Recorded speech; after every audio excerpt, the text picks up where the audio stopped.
Too much sexiness. But what is up, everybody? What is up, everybody? This is the NXT Halloween Havoc post show.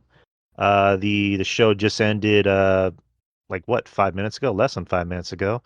And we're covering the show tonight. No Justin.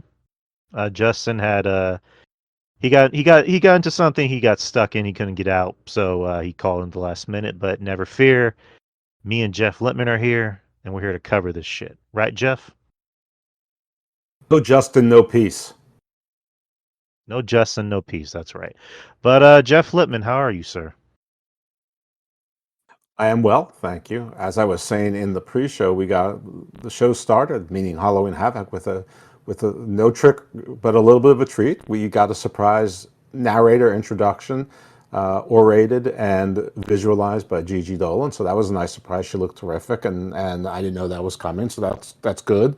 You know, it's easy to get forgotten in the shuffle. You know, you have all these superstars coming in from around the world, and Cora Jade returns, and Nikita Lyons returns, and you know, it's easy to be forgotten. But you know, they do a really good job of making sure you don't forget people. Right. Yeah, I was pretty happy about that she got to narrate the show because I was pretty certain it was gonna be like Shotzi because Shotzi's whole thing is Halloween and horror. But it's good to see Gigi. I like Gigi. Hope she comes back pretty soon. Hope Shotzi comes back pretty soon because she seems like she's more than willing to come back to work. But yeah, the show began pretty interesting with Gigi doing the narration. D Extreme, we'll bring you on after we're done with our review. But all right, so that was Halloween Havoc. How have you been? It's been a minute. What have you been up to? I do adult stuff. You know, I'm like 55, so you know. Last night I went to dinner with a couple that I hadn't seen in a while, and we went down to Annapolis to the Chart House Prime. I had a $200 gift card, and my friend, who's apparently a big shot in some partner, who accumulated all these points from the Palm, and then the Palm got bought out by Landry's, which also owns the Chart House. And apparently, at some point, he had like 12,000 points, which Ooh. each point, it's not like credit cards where you need like 300,000 points to like get like a night at a hotel. Like 1 point equals $1. So he's telling me that like there was a month where he like every night they went to dinner at the Chart House, and like after a while his kid was like, yeah, he's got three kids, but two of them are away, and this one son said, I can't do it anymore. We can't go to the Chart House. So then they drove to the Palm a couple times in D.C., but he's like, I can't I can't go to D.C. I'm like, I'm like, well, why don't you just like do that thing that like people always pretend that they want to do, and like order like the $3,200 bottle of wine that's on the menu and see if they actually even have it in the cellar.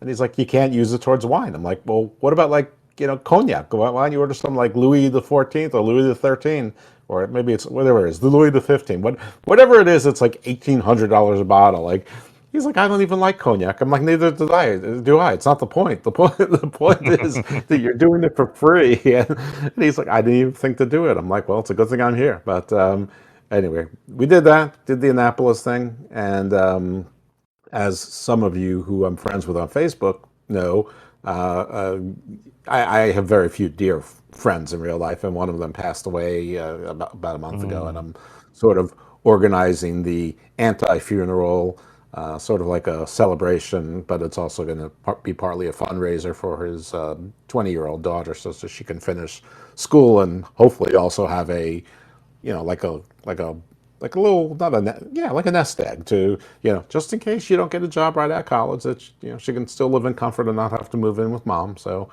working on all that, and trying to get judges involved, but they can't get involved directly because it's they can't do fundraising, but they can come, but so they can I can get them on the QT and the download, but down low. So doing all that, still doing my job, whatever that is, and doing the podcast thing. All right, and again, very sorry about your friend. Condolences. Um, Hey man, that it's sucks. gonna happen to all of us. I wasn't expecting it at his age 56, but what can you do? Yeah, yeah. It still sucks to lose a friend, but It sure does. um, I just put in a little perspective. He had his first heart attack before my first wedding, and still got there 2 weeks later. So, Mm, this was not his first heart attack. I mean, he was 29 then, or 28. right. All right. So let's move on to Halloween Havoc. Let's move on to the show. It was in Hershey, Pennsylvania, at the Grant Center. Pretty nice turnout from what it looked like. I believe it was like damn near sold out. So I should good have for driven NXT. up.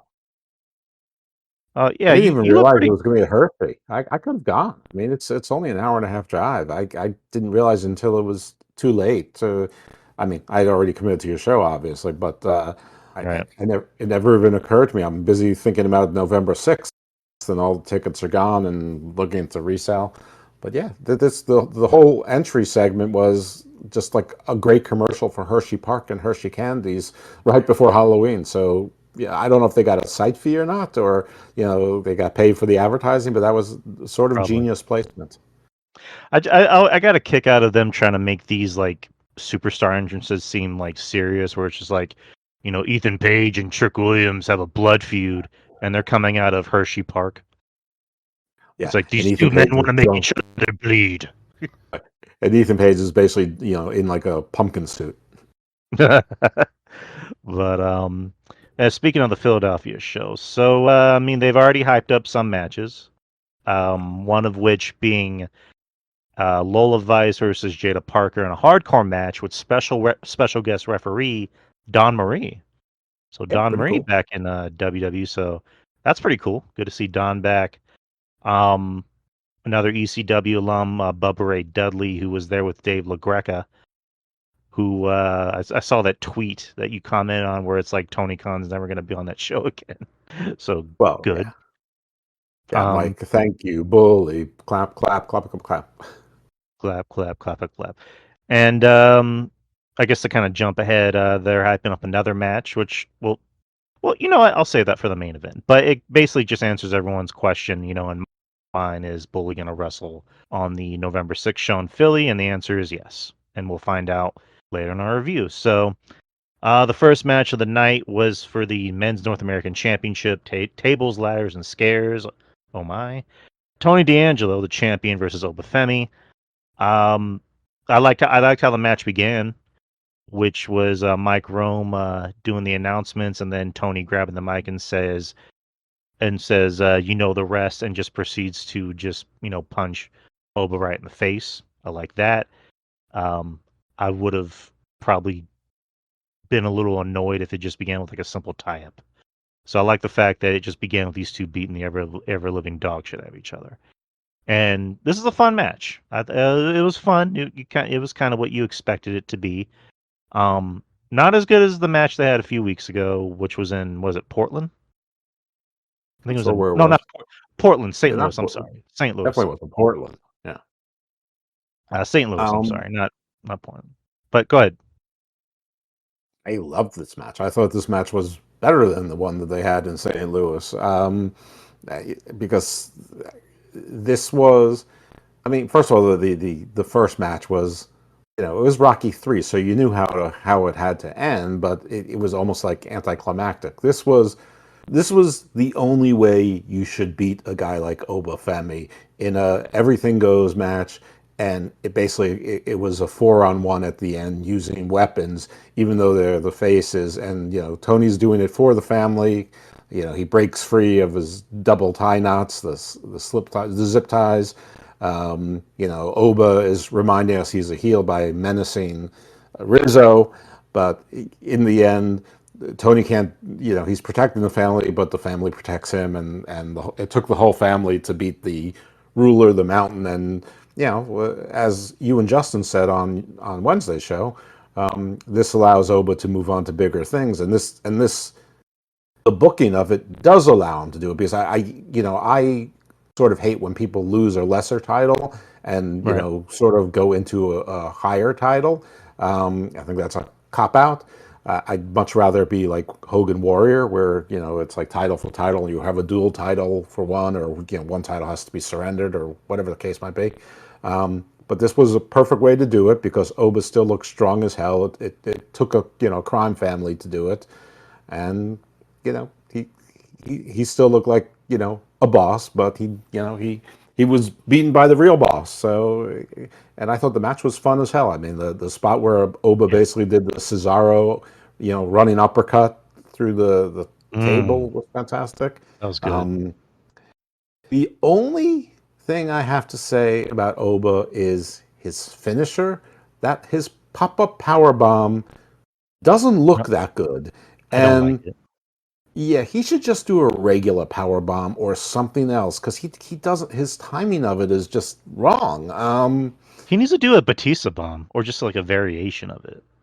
Yeah, I think you're right, or a jackknife, whatever. I don't, whatever it is, something else. But yeah, Tony D'Angelo, I think, is one of how I have this theory that there's a bunch of player coaches on NXT, and usually they lead a faction, and I think Tony D'Angelo is definitely a player coach, and and listen, he did his job, and they trust him to look good and be safe and carry a title, but also make sure that the other guy looks good, and he did it, and Oba did his job, and Oba looked great. What's to say? I thought this was a load of fun, and what a way to start. I mean, I was worried about the order of the matches because I'm like, this match is so great. I mean, this match was like almost exactly perfect, and without spoiling anything, I thought that the second match was the same, and I'm like, how can the rest of this card live up to these first two matches? Yeah, you're right. CM Goov is asking, what about the F5 variant that Oba did to Wesley? I mean, that's fine because Wes is a smaller guy. Like that looks. I guess that looks better in theory because he's a smaller guy. But yeah, you're right. Like I was kind of surprised by the placement of this show because I was thinking that the Gauntless match was going to be first, and this match was maybe going to be like third at best. But yeah, the show began hot. I really enjoyed this match. I thought it was fun. I thought it was fun as hell, like you said. Um, the decision to have the whole family gang up on him and beat him, it doesn't make Oba look weak. And he looks like $1 million going into the feud or going into a possible, world title feud, sometime in the future against who I'm assuming is going to be Trick. Um, because for him it's going to be like, it took a whole family to beat me. You know Right. that's what he needed to do. I'm still strong as hell. I'm still a monster. I'm still a beast. I'm still king of NXT. Right. He But can say you and your family can enjoy your North American title. The ruler is going on to rule this NXT, and yeah, I mean, more or less exactly what you and Justin predicted would happen on Wednesday, and I guess we're just adding some texture to it. But yeah, I mean, what's to say? I thought this was a terrific start to the show. For anybody who doesn't know, I love NXT. I grade it on a curve. I consider it developmental, but I think no matter what card, whatever show this match was on, that this match would have been considered a whole lot of fun. you're definitely not wrong. Moving on to the second match was a tag team match. Cora Jade and Roxanne Perez versus Stephanie Vacour and Julia. Um, Again, you took the words out of my mouth. I thought this match was just as fun as the first match. I'm sold on Stephanie. I think she's amazing in the ring. I think her stuff looks. I think her stuff looks believable. She doesn't really botch. If anyone can point that out, let me know. I think Julia's great too. I'm probably leaning towards more Stephanie than Julia, and just for different tastes. Julia's stuff is more hard hitting. Not Julia. I'm sorry. Stephanie. Stephanie's stuff is a little bit more hard hitting and more my style. Um, so when she goes in that ring, she goes at 100 miles per hour, and I thought Roxanne did a good job at really holding her own against someone like Stephanie or Julia. For someone who's like barely 22, she's able to really hold her own against anybody. She can adapt to any style. Cora, I'll give her credit. She's been out for a while. I thought for the most part she was maybe the weakest link of the match. But again, she's been out for a while. Was it for like 9 months, 8 months? So I'm not really gonna be too harsh on her. But I thought this was a fantastic tag match. It really showcased Stephanie and Julia as the future of this women's division. not just in NXT. Well, mainly in NXT, but you know what I mean. And they did a good job at protecting Roxanne at the same time. But love the finish. Love that someone pointed it out to me on Twitter. It was like a corkscrew moonsault. It said it was Will Ospreay's sky twisting press. So thank you to whoever pointed that out. So I love that finish. I saw it and I legit just went, oh, it looked awesome. So Stephanie and Julia got the win, and afterwards, I forget what her new name is. Zarya, Tarya. Zarya. Z- It's a Z- Slavic goddess. nice. She appeared at the top of the balcony, and we'll be seeing more of her later in the show. But what'd you think about the match? I thought this match was great. There were lots of times I went, "Wow," or did something similar while I'm, lying down or sitting down, or a combination of both. I kept saying these girls are going at 100 miles an hour. I mean, if you want to say Cora Jade was the weak link, I mean, if she was the least awesome of the four. I'm not going to argue that, but I thought she was great too. I mean, when she got up there on that top rope, and I thought she was going to do a moonsault or something down. I'm like, no, no, no, not on the knee, not on the knee. And she Right, did a right, coffin drop. I'm like, good, this is smart. And Roxanne always knows where she is. They did the sequence where she's crawling back to her corner, but Cora Jade isn't there.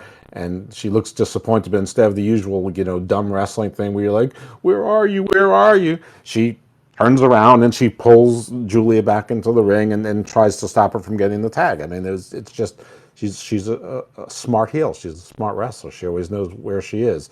I like that they were dressed as the Shining Twins. Mhm. I agree with you on Stephanie Vaquer, being maybe more of an interesting style than Julia, especially with all the hype that Julia got. I mean, Julia, I guess, is more your traditional, strong style type. Stephanie Vaquer, she does a little bit more. She does that, but she blends it with luchador style. She's got more high flying moves, but they're very crisp. They're not, you're not worried that she's going to kill herself or anyone else.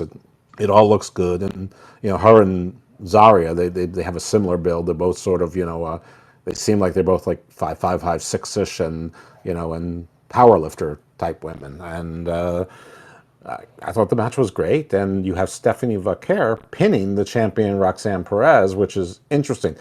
So I knew Zarya was going to be involved in this match, but I thought that maybe that Cora and Roxanne brought her in as insurance, like she would have joined Team Heel, but that's clearly not what happened. So you're gonna have an interesting. I could see something where that you're gonna have like a fatal four way involving these same four women for the title, but I don't know. You have to see how the shows develop. And NXT does a really good job and did a really good job tonight of developing not just Tuesday night show, but also the November 6th show as well. I mean, which is Right. hard to do. Well, I guess it's not so hard to do if you're professionals, and they're professionals. But match was a shitload of fun. The women worked really hard. They worked really well together.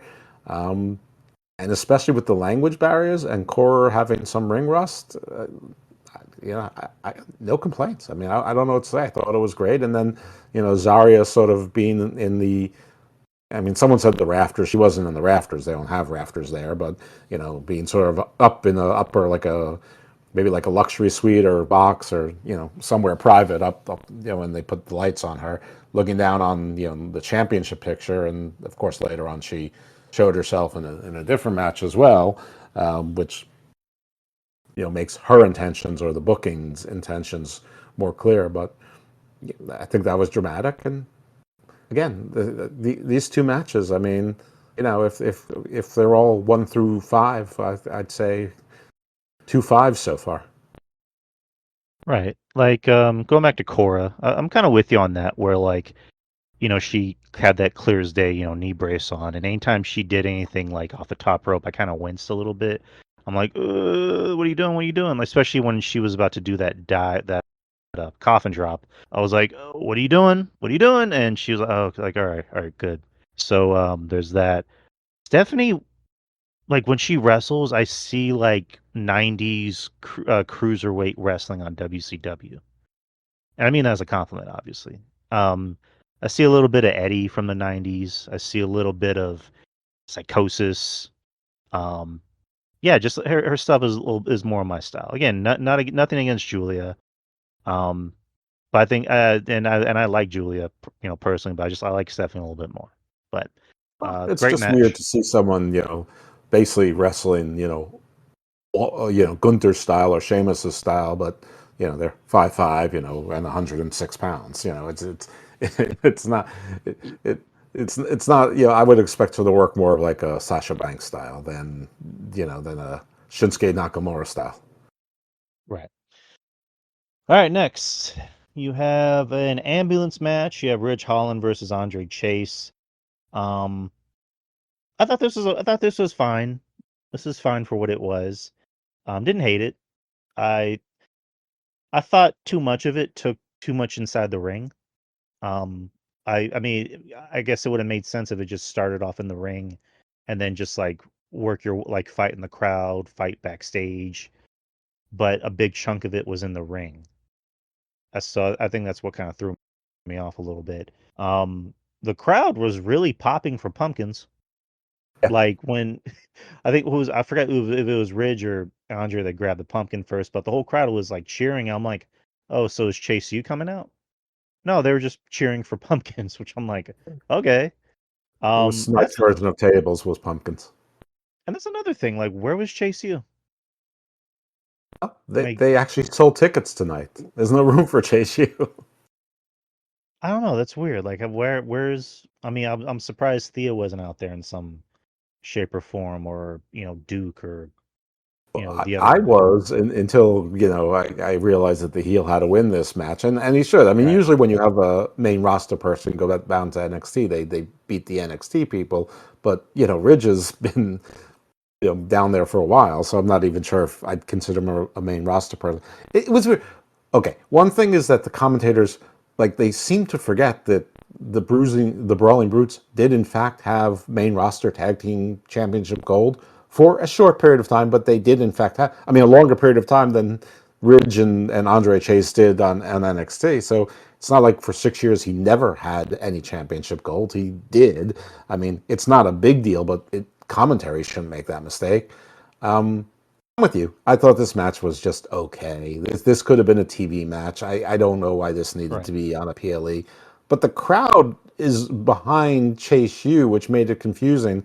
And maybe seeing Thea Hale's heartbreak would have made sense, but it's pretty clear that Ridge is moving on to probably something with some we'll get it Bully Ray, and maybe being in the main event picture for until they get Oba back there. So I guess it makes sense. Why have Duke come in and look stupid, and why have Riley Osborne come in and get beat up again, and why have Thea Hale, play. I mean, they basically had the same story. And they had Tony D, was losing Right. his family and losing his confidence and fighting for his family, and yet Andre Chase basically doing the same thing, just the university instead of the his Mm. semi-crime family. So I guess they already did the thing with Rizzo. So if you did the same thing with Thea Hale, it would have been duplicate, and because the bad guy won this match, and you're not continuing the program, but you would just have poor little Thea traumatized for no reason. So that's why we didn't see a Thea Hale. Right. I mean, and I originally I picked Ridge because again, love Andre Chase, love Chase University. They're over. Um, I don't think Chase really need to win this match. I think he's fine, and I think Ridge need this win more because it looks like he's going on to bigger things, which we'll talk He about. also looks like a wrestler. I mean, one of the things that I Right. mean, Andre Chase was wearing a Freddy Krueger sweater with the Chase U emblem on, it, but it really showed the Mm. contours of his body, and unless he was wearing some sort of like body armor, he is I mean, he's not Chuck Taylor, but like if he's not careful, he could grow into Chuck Taylor. Like Andre Chase is not an impressive looking guy. Like I think Chase, I've said it a million times. Chase U is a fun gimmick in NXT, but I think someplace like NXT or maybe like NWA is like the only places it can work. Like Chase U doesn't translate to the main roster, so even though a face should have won this kind of thing, Chase U doesn't need to because it doesn't really it doesn't exist to advance upward. It just exists to be someplace where some wrestlers, they try to catch some charisma, try to catch a character, try to get cheered even if they're not normally cheered, just because they're with the group of sort of lucky losers who sometimes win. So I had no problem with the result. I'm glad Ridge won because he should have. Heel should win. He's the big strong guy. He's probably the guy with more of an upside and actual future as a wrestler. Andre Chase, I think, would be a perfectly fantastic manager who sometimes gets in matches and takes bumps and maybe even occasionally pulls a surprise win, a la R-Truth these days. But it's fine because of what Andre Chase is. I mean, of what Chase U is. But the match itself, I mean, if I gave the other two fives, I'd give this one a 3. Right.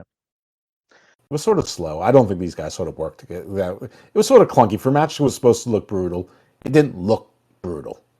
No. It was a safe match. That's the best way to put it. Next is the Women's North American Championship match. Kalani Jordan versus all three members of Fatal Influence after they spun the wheel. Ended up being Challenger's Choice, to which on the pre-show was it Fallon Henley chose a gauntlet match, and you Good can call. kind of already yeah, good call. You can kind of already tell where this match was going to go. It was almost painfully obvious as far as the way the match went. The match itself was not that good. Again, love Kalani. I love Fatal Influence. I like the theme, that's for sure. The group is another question for me personally, but um, this match was very paint by numbers. The match Mhm. began with Jasmine Nix coming in. Again, I don't know much about Jasmine Nix's. Obviously she's an NIL alum. Um, she clearly needs work. She's not bad per se, but she's not good. So she He's needs a lot of green. work. Yeah, very They green. But Fatal Influence is one. I mean, both J.C. James and Fallon Henley are player coaches there. So to put two of them with Jasmine Nix, they obviously have high hopes for her. Like they probably think that she's like a future Tiffy. I mean, she looks great. Her body work is great. Her facials are great. Her little gimmick when she goes in and she does the finger gesture, come here, and then the stop. I mean, it's like she was a D1 soccer player, but like she acts like she was like a high end like table service stripper. I mean, she's got it. She's got all of that down. But as far as a wrestler's concerned, she is green, and she's Kalani's green also, but Kalani took to it more naturally. But Jasmine's good, but the two of them together in the match was quick. It ended too quickly for my tastes, but I didn't think it was particularly crisp. And at first, I attributed that to both of them, sort of being green and maybe working a little bit faster than they're used to. Um, I thought all three of the matches were a little bit off. Like they looked a little bit sloppy. I mean, nobody seemed to get hurt, but and in some ways it adds to the realism because in real fights like there's rarely any really good shots that get in, so I was able to forgive that. But I don't feel like, I don't know if Kalani got tired. She didn't seem like she was tired, but um, none of it really felt like a gel. That said, I liked the gimmick, and yeah, it was like you said, it was painfully obvious, but it is developmental. It's supposed to be obvious, Yeah. and they booked it exactly right. I mean, I was wondering after Jasmine Nix lost, I'm like, why is she leaving? Why is she going back up the ramp? And the same with JC Jane. And of course they came back later, and at alternating times and at just the right time. And I called that Fallon Henley was going to be the first North American women's champion because she's a veteran, deserves it, and she's a heel, and so new title, you can start with the heel. They went with Kalani instead because she was the hot new cute thing, and she was sort of like a rookie sensation, and that's fine. And again, this is a way to protect somebody when they still lose a title, but maybe they're not the best person to have as a champion. So it took 3 matches, and two examples of cheating for Kalani to be defeated. So I have a problem with it. I mean, I enjoyed it, but I think all of them seem to need a little bit of work together. And the first contest I'll say is was a combination of both Knicks and Jordan being a little bit green, but I don't know. The other two, I think that's more about like Kalani has some great moves, and she showed a whole lot of different offensive moves. In the transition, though, in the dance part of it, uh, she doesn't always seem to be on the same pace as her opponent. Like the timing seemed to be off with Right. almost all three of them. Right. And just to kind of fast forward, she she she pinned Nick, she pinned JC, and then when Fallon was walking down or running down the ring, JC attacked Kalani. Then Kalani and Fallon, they had their match which was longer than the other two. Um, and then the rest of Fatal Influence, they distract the referee. Fallon gets the win, and now Fallon's the new Women's North American Champion. After which, Zarya comes out and lays waste to the rest of Fatal Influence. So looks like she's coming after that title a little sooner than later. But Yeah, she was a how, bad guy for the video game. how do you feel about that? About Zarya going after a title so quickly? I mean, they built her up with that whole video game sequence that she's walking to town and going through the wasteland and in this post-apocalyptic city and beating up street gangs and then punching a hole in a brick wall. So I guess she has to. I mean, I have mixed feelings about this whole thing of bringing Julia Vaquer and now Zarian and putting them all sort of at or near the top when there's people who have been there for 3, 4, 5 years who are maybe not quite at or near the top. I mean, Gigi Dolan for one, of course, she's an injury, but I don't know. I don't. I'm okay with it. I mean, I guess maybe she didn't want to feel like the third person out. Maybe they didn't want to make her feel like the third person out. They seem to be putting her in the North American title picture instead of the main title picture. But you could tell that she has her eye on it. I don't really have any issue with it. I trust the booking in NXT for it to either make sense plain and simple or make sense for NXT. Either way, I'm good with it. I mean, the truth is they're trying to figure out who's should go to the main roster. So if they think that those three women are more ready for the main roster than 80% of the NXT roster, which is already talent rich, and they already have like 5 or 6 women working part time or full time in TNA. I have no issue with it. I'm fine. I mean, it's really long way of saying I'm okay with it. I don't mind at all. I mean, if you build someone up that's coming in that's going to be a big star, then you know show the world that you think they're a big star. I wouldn't mind the other either if they have to work their way up. Someone said, "Hey, you just got here. Go back to the line." But when you have 3 people coming at the same time, and you didn't say that to the first two, you can't really say it to the third. Right. All right. So let's go to the main event. For the NXT Championship, it is Trick Williams, the champion, versus All Ego Ethan Page in a Devil's Playground match. Um, I mean, this match was good. It was good. It was kind of what you thought it was going to be. Um, Entertaining. Like maybe I think it dragged a little bit in some parts. But it did its job. The story going into it on Tuesday, Ethan Page, cutting that really, really good promo talking about, bleeding and I've been doing this for 17 years and you ever tasted your own blood and yada yada yada. And it was kind of an off-putting promo because Ethan's out there being serious and you just see Trick go, "Yeah, so, you're crazy."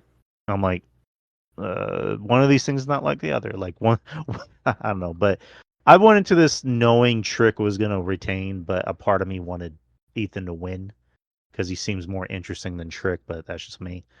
But yeah, this match kind of went the way you thought it was gonna go. It was predictable, but I thought it was good predictable because it at least entertained the fans. There was that weird spot where Ethan had that bag and poured it out, and it was just a bunch of nuts and bolts. Which I'm glad it wasn't thumbtacks.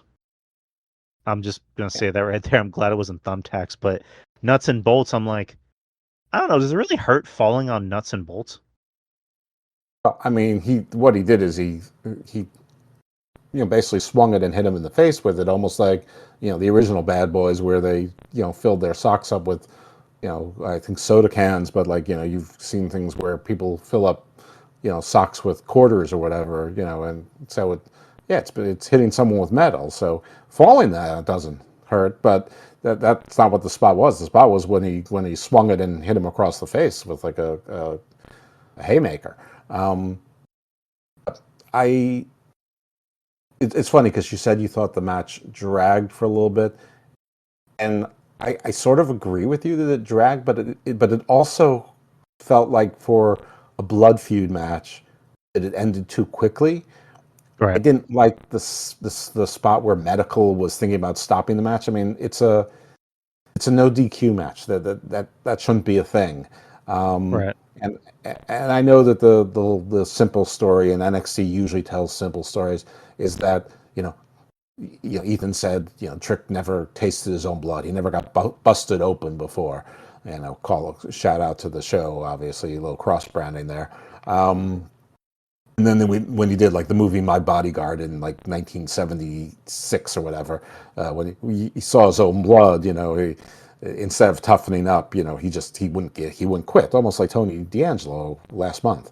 Um, so it was obvious, and that took a little bit too long. Um, but then the match just sort of ended. It's like he came in there and Ethan Page like dispensed more instruction upon him. And at that point, I was for Ethan Page. At that point, I'm like, okay, Trick came in, he's trying, and now he's still getting killed. He should lose now. And then I turn around and look, and Trick hits him with his move, and it's over. There's 1, 2, 3, easy as that. So I mean, I like you knew Trick was going to win. If I ever had a doubt, based on the rest of the booking and how the bad guys won through devious ways in the match before a title, you knew that the crowd was going home happy, and that's what happened. And then Ridge Holland comes in and delivers a beatdown, and then him and Ethan Page don't seem to be getting along, which is a little bit weird. And then they do, and then Ethan Page shoulder bumps him, which I mean, I don't know why Ethan Page is saying this is my business. He just lost. It's now it's anyone's business. I mean, he knows that. And then Bully Ray came in, and that was sort of publicized, we it was teased earlier in the night. Um, and Let's.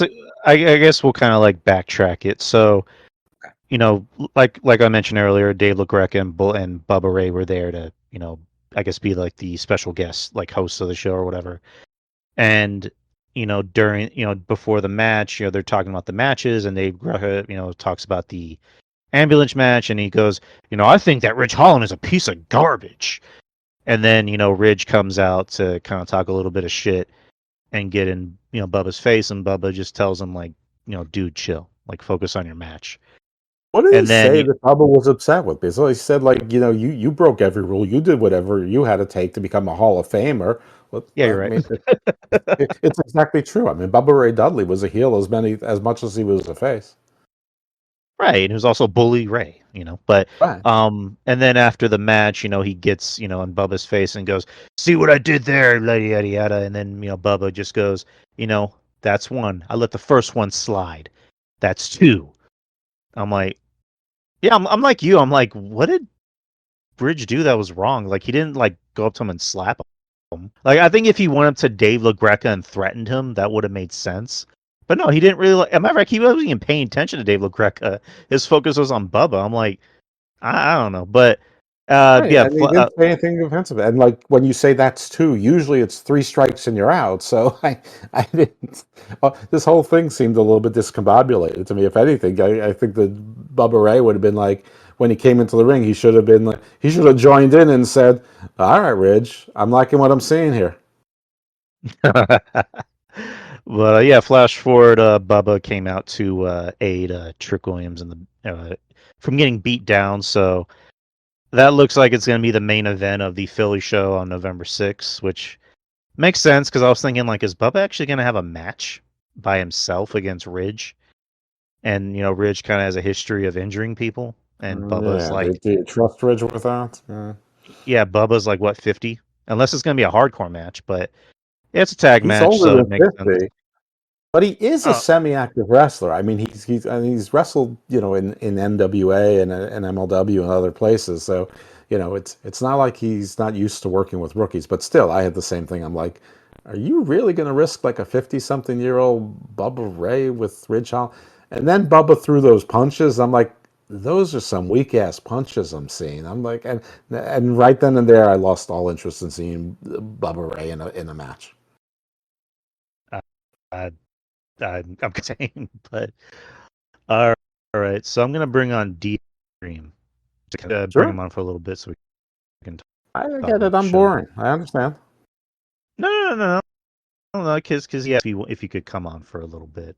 So That's fine. he's That's just good. curious We about. we need something more We're gonna extreme get for the his thoughts. 2300 arena. Uh, extreme. There we go. I sent you. All right, there you go. So, Dig, what's up? Yo, how's it going, guys? Yeah, That's fine. you can just call me Dave Sack, of the Sure. Wrestling Soup community, as you already know. So I watched the show. Few things you forgot. They gave you a few announcements to build up for Tuesday's show in regards to a few Mm-hmm. matches. So we got what was it, Tatum Paxley, who came back from the box? Right. Yeah, it was Tatum Paxley. She scared the shit out of Booker, which was kind of funny. Yeah, so That she is came funny. back right before the main event, spun the wheel, and now they're gonna have a casket match with Wendy Chu. So that's happening Tuesday. Nice. Cedric Alexander and what's that kid's name that he's Devon mentoring? Evans Javon. Javon Evans. They got the tag titles, tag title shot on Tuesday. Um, and and then Axiom there's and Fraxium are still arguing yeah, amongst each other, and Fraxium. Yeah, they're still arguing, and then there's going to be the hardcore match between Lola Vice and Jada Parker with Dawn Marie as the special guest ref. there was Nice. also Lexus King got a corner man, and it's Yeah, you William got William Regal Regal. You got who's going to William be his Regal, corner and man then against his own son. Sort of this whole, dueling father and son stories. right, and then another interesting cliffhanger that we got is uh what's her name, Rizzo or something from the Yeah, D'Angelo family. Rizzo. She's gonna find out who her attacker is on She's Tuesday. gonna It's Adriana. Now, who do you guys Uh, think it is? Because I have my 2 cents. I mean, I I mean, think is it's did Nikita they? Lyons. That's what they said. Yeah, Basically, that's what I Yeah. was gonna say. I think it's Nikita because I think this thing with I actually think maybe they're gonna go one more time with Tony D and Obafemi. I think it might lead to either a mixed tag or there might be like one more blow off match. I don't want to drag that out too long, but I think that like something tying the two, like the D'Angelo family to this new alliance that was like the seed was planted on Tuesday of Nikita with Oba. And so I think maybe somehow there's going to be one more like tie together with all four of them, and then they'll go their own ways. But the night itself, great matches. I think the main event for me was decent. However, I'll just say this: if you didn't watch NXT this week leading into it, then you're good. But if you watched NXT this week, then it's like I don't know about you guys. I got Super Cena vibes out of Trick Williams tonight. Like Hmm. Tuesday, he got destroyed on the mic. There was no convincing that he should have won this match. Right. None. And then he just wins in a. Do you remember when John Cena took on Kurt Angle in the submission match during his first world title run on Raw, and then he introduced the STFU? Yeah. It was like in maybe. '06, like '05, '06. Yeah, it was just completely out of nowhere where he was just basically like like the hype to it was, dude, you're not a technical wrestler, you're not in my league, blah blah blah. And then he's just like, oh I yeah, well, remember that. I oh remember yeah, there well was. I got a super. Oh, I kind of have a funny story Yeah, about that. I kind of have a funny story about that because I remember like I have a friend who was like very casual about wrestling. Like he would only like hear about it because of me. And I remember I was yeah. like, yeah, John Cena wrestled Kurt Angle in a submission match and he won. He's like, what the fuck did he beat him with? He doesn't even have a submission move. Exactly. So that was the feeling that I got with this, and I understand, they were short on time to build it up, but it's just felt like I don't blame Trick at all. I blame production or whatever, the lack of time to build up the beef between the two. But he got destroyed on the mic, and then on top of that, adding, I understand we got the ECW themed NXT episode in 2 weeks, but bringing Bully in to close the show, Ridge, those two things in itself overshadowed the win, and I think that wasn't good for Trick.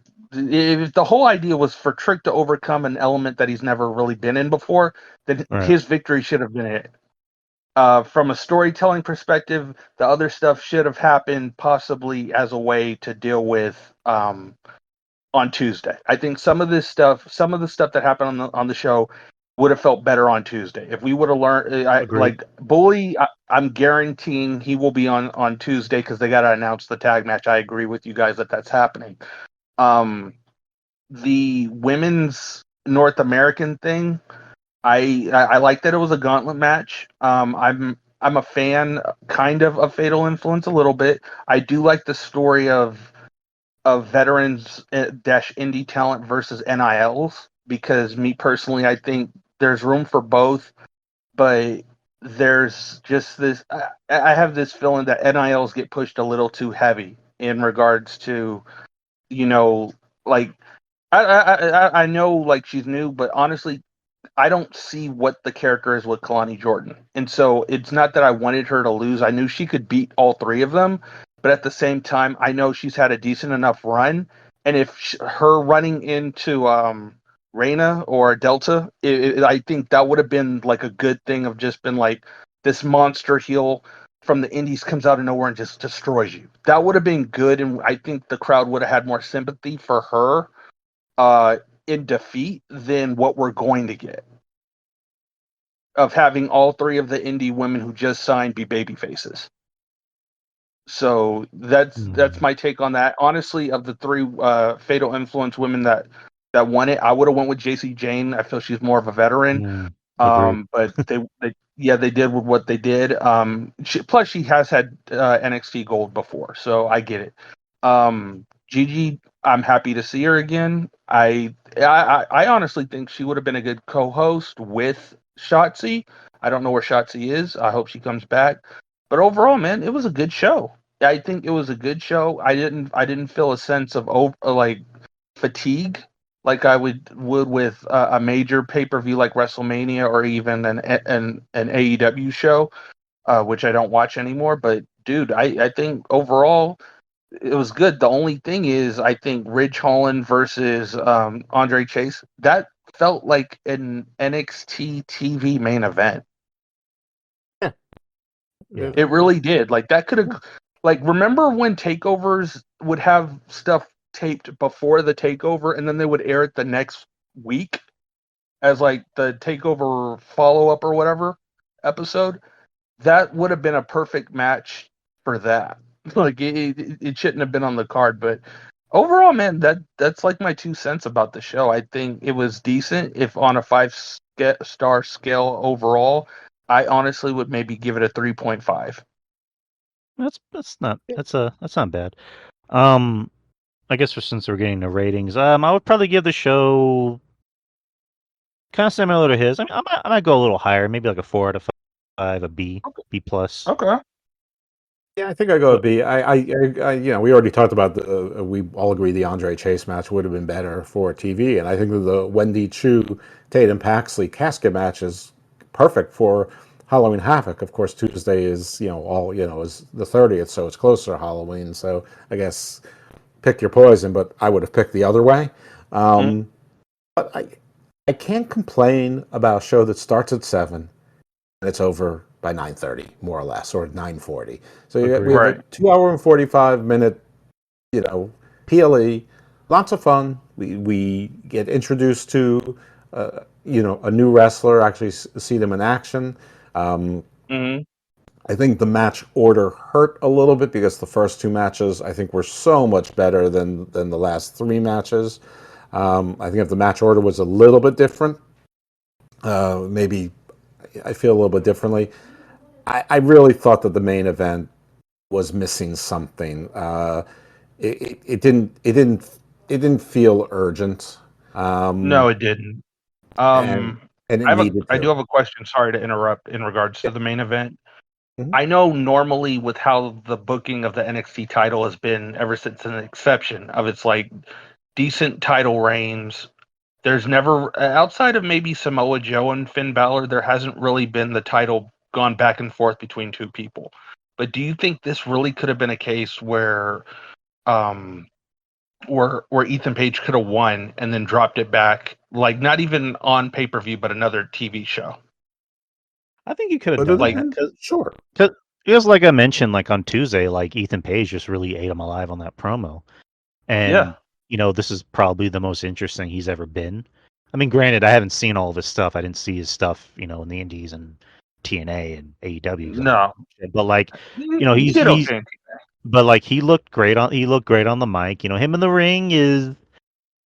I mean, again, he's capable of having a wrestling match. It's not always Yes, going to be the most exciting. It's probably going to be safe, kind of like the Miz. But like, um, I think going back to the match order, like Jeff was mentioning, I think you could have had the women's gauntlet on first and had the Zario spot on that particular match, and then yeah, had the tag team match as like the third match.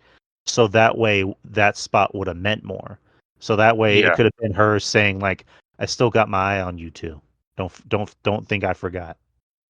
Like that would have yeah. meant That's more, made more sense. I think that's an interesting thing with Zarya of having her appear twice on the show and just kind of giving the placement of nobody's off limits. I think that's good, but at the same time, I think there should be separation between her, Stephanie, and Julia because it's like there are two women's divisions outside of the tag division, and they already made it clear who are the chosen two women of NXT to go for the tag title. So, um, I'm surprised they weren't even on the show actually because next week is Clash at the Castle, Lash and what's And her Crown name? Jewel. Crown Jewel, Yeah, yeah. Well, Crown Jewel. I think Lash and Jakara are main roster bound. Do you Yeah, think it's just going to be them or all of Metaphor? Oh, I don't think Menza is in Metaphor anymore, and I can't see Noam Dar actually wrestling on the main roster. I could very easily see him being like their manager, and I think that'd be great. Yeah, But they could drop Noam Dar. I mean, I don't think the Metaphor thing is needed any I longer. would keep the Metaphor thing, but let it be the first faction where the women are the lead of it. I'd just have Pretty Deadly as their backup because when Last Legend was Pretty Deadly, they were fantastic and she was fantastic. So That I happened. that happened. Um, Wow.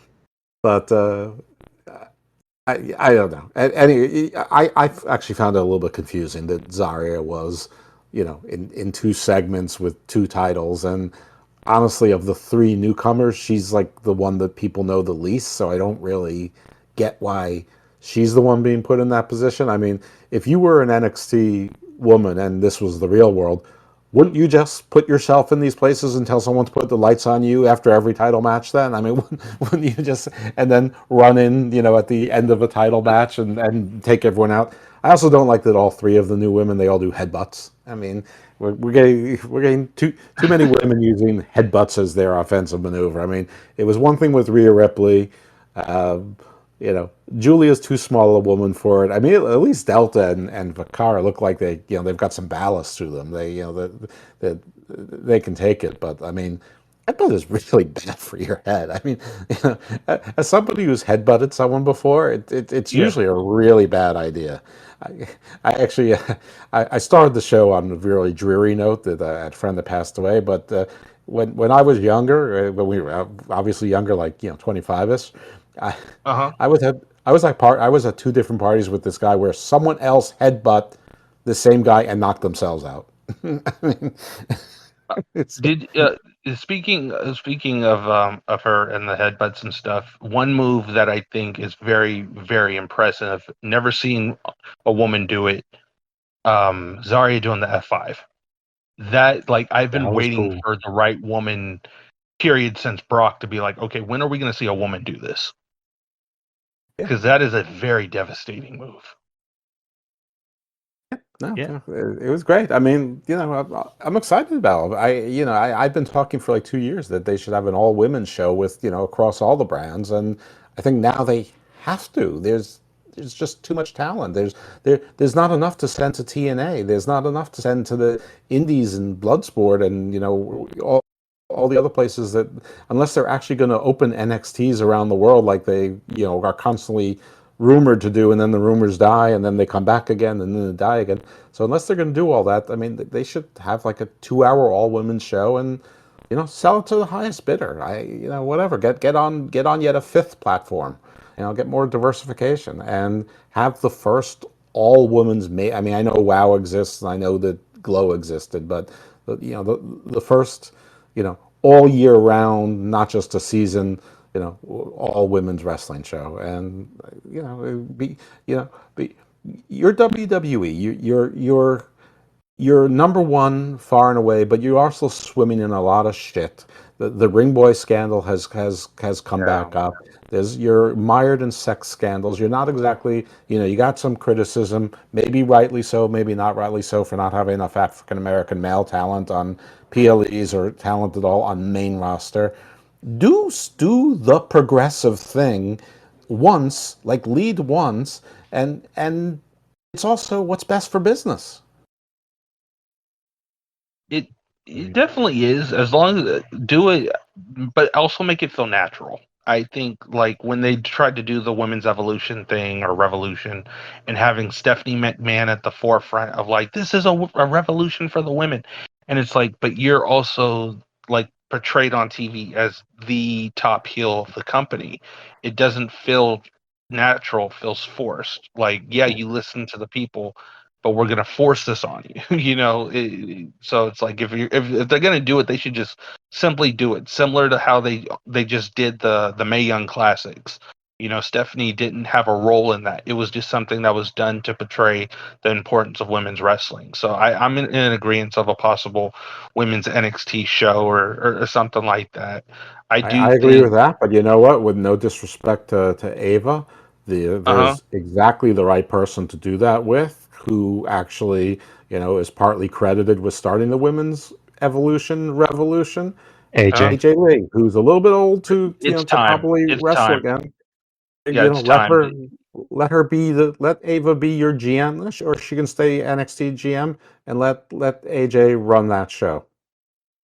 I That would mean, be nice.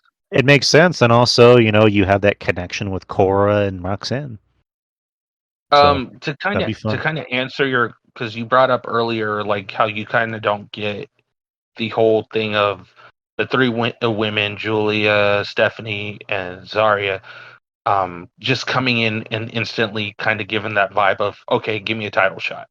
You know, um, I just want to say this. They, and I don't know if this is a something that the trainers or whatever in NXT have to work on. I don't know if it's something with the NILs in general, if it's just a specific individual type of thing or what. The women, since they've done the NIL program, a lot of them lack aura, and that's the main thing. Like, when Julia's the whole presentation, and I get it, she's an international star, but even if you have never seen her CMLL or Japan stuff or whatever, same with Stephanie. If you didn't see any of that, which I haven't, I didn't watch Forbidden Door with her and Mercedes or anything. I don't. All I know is what, like, people are saying, that these are the new hot commodities. These are the new top names, and we just signed them. But they're giving off aura. They're giving off presentation of, these are a big, big deal. and so like it makes sense when like the hype is real. And you know when Jordan Gray showed up, and I give shout out to her and her title reign. I know it just ended last night at Bound for Glory against Masha Slamovich. But you know, when she came to NXT, that's when I started watching again because I knew who she was and how like she has killer matches in TNA, and so it's like that's something I knew, but it's like she has there's presentation, there's aura behind her. A lot of these girls are just learning, you know, how they're learning about the business, they're learning how to wrestle. You know, that's why they have the show Level Up for NXT as like it's pre NXT show, you know, to get more TV ready. But at the same time, you know, and this is why I like Kalani Jordan as an athlete, but I don't like her. And the reason I don't know her character. I don't know what is it that outside of the fact that you're an athlete, what makes you special outside of every NIL that they just signed, because they're all special athletes. Well, I think it's okay if there's one like her, because when first of Right. all, when she turns heel, you're not going to see it. But I think that it's also fine that some of them don't have aura, because those are the ones who maybe aren't cut out for this business, or at least not in the major leagues. You There's not enough room in this industry for this many wrestlers at one time of the same age. So, I mean, I think that Jasmine Nix has a lot of aura. I think Jakara Jackson has a lot of aura. Lash Legend has aura. There are people who, does Izzy Dane? Not so much. I mean, so I think Kalani Jordan just being like, the good girl, Mm. it is fine, as long as she's the only one that's her thing. But Tatum Paxley, she has an aura. She's fun as shit. Yeah. So I think plenty of the NIL girls have a personality, something oozing out of them. Conversely, you have the two. One of them's name is Carly Bright. I don't know what the other one's name is, but they look the same. They're basically, one's a smaller Brittany version of Reese. the other. Are you Yeah. talking about the blonde girls who are normally backstage dealing with Ashante? Yeah, but also Brinley Reese, she's like zero, whatever. Danny Palmer or whatever. They've been Yeah, trying with they her for three basically years. all the same. Like Yeah. there's a GIF that I've seen on Twitter of Conan and TNA, and he literally says in an interview when he was doing the LAX thing, "Shut up, random white girl number 5." Yeah, yeah, And yeah, that's and the there's feeling that and I there's get nothing. with a lot But of like these Lola girls. Vice has aura. Nikita Lyons, like, Sol Ruka has aura. Yeah, So that's and I think you can take out the word aura, which is over, is just say personality. some They have have a aura, certain like others just charisma. need character. let Yeah. That's my main thing. let I'm not me saying Kalani Jordan needs character. I mean, I'm not right. saying she needs aura. I think she needs character to go with her skill, and I think that would generate aura. Let me just say this to close it out. Okay. Roxanne Bettis, when she came in, she was just the "I'm happy to be here" girl. Yeah. And then eventually she found her aura, her personality, which I guess is a little bit kind of like Drew McIntyre, his character of like, I'm angry because the fans, are, suck, blah, blah, blah. But it's working for her. Kalani, Right. I think eventually she can get there and find Hmm. that part of her character. I think Jeff even might have suggested this on a show, he did with us, which is she can maybe let the fame get to her head and she can maybe become a little arrogant. And because her catchphrase is Lonnie does it better, or nobody does it Yeah. like Lonnie. And that's why That's she should have won tonight. right. It, Eventually, I it, think she can win it back because she I can mean, maybe. just wait for when Bianca Belair turns bad, and she's like, "Didn't any of you people ever listen to my theme song? I said it all along. I told you who I was. I mean, you ever listen to her theme song? Her whole song is, 'I never needed you at all.'" I mean, those are like yeah, the that's only words. what is Exactly. that? What is babyface about that? Nothing. That's Right. the She's point. the EST. Like that's not something a babyface says. But all right, we're gonna close it out right here. D, Thank you thank. guys. Oh wait! I actually got a surprise for you guys. Hold on. I Sure. got I have a surprise guest with 2 cents towards the show. Okay. Yes, this is Brett the Hitman Hart, and Today we're talking about the NXT Halloween Havoc. Halloween Havoc. That was a show where Goldberg he beat DDP, and the feed got cut because of fucking Hulk Hogan. It took too long. So yeah, this was a great show. I want to give shout outs to Drew Yari, Evil Dose. You guys held it down with the review, and fuck Dijak. Yeah. You know what, Brett? I think there's one thing we can all agree on tonight, and that's fuck Hulk Hogan, then, now, and forever. Forever. Perfectly said. Thank you, D. Thank you, Bret Hart. Yes, thank you, Bret Hart. And thank you, Jeff, for doing these NXT shows. They're always fun. Me and Jeff have been doing these NXT takeovers for quite a while, actually, dating back to I think like 2019, I believe. Weird. I don't tell you, NXT makes me happy. Are Yeah, you are or you planning on doing the special ECW themed one? you know what? I don't know, Jeff. Would you be interested in doing that? I mean, I I know it's a would, Tuesday. but well, no, it's a Wednesday, and the Oh reason, yeah, you're right. and Because I'm it's not fucking hesitant at all, presidential shit. but Drew, that's the night you do your regular show with Justin. So I mean, one, You're I don't want to talk about the week in wrestling. I only want to talk about NXT, you're and I you're more don't than watch welcome to come AEW. on. You're Uh, more than welcome to come on anytime, man. You know I that. I know that I'm invited. It's just that I don't want to be, part of a 2 hour show when Well, the no, NXT thing could just be 40 minutes, and I don't know when you want to cover that. So I no, don't no, know. no. Listen, We can just like do that because that's gonna be a big show. It's gonna be NXT going head to head with AEW. So, but yeah, I man. Again, wonder how that's I going would to turn love to out. have you on. all right. Let's see how my back is doing. Okay, all right, guys. Thank y'all for joining us for this Halloween Havoc post show, and we will see y'all this Wednesday, same time, same channel. And yeah, shouts to everybody. Jeff, how can the people find you? On the X, you can find me two places. At Dose Evil, that's mostly wrestling stuff, so you'll probably prefer that one.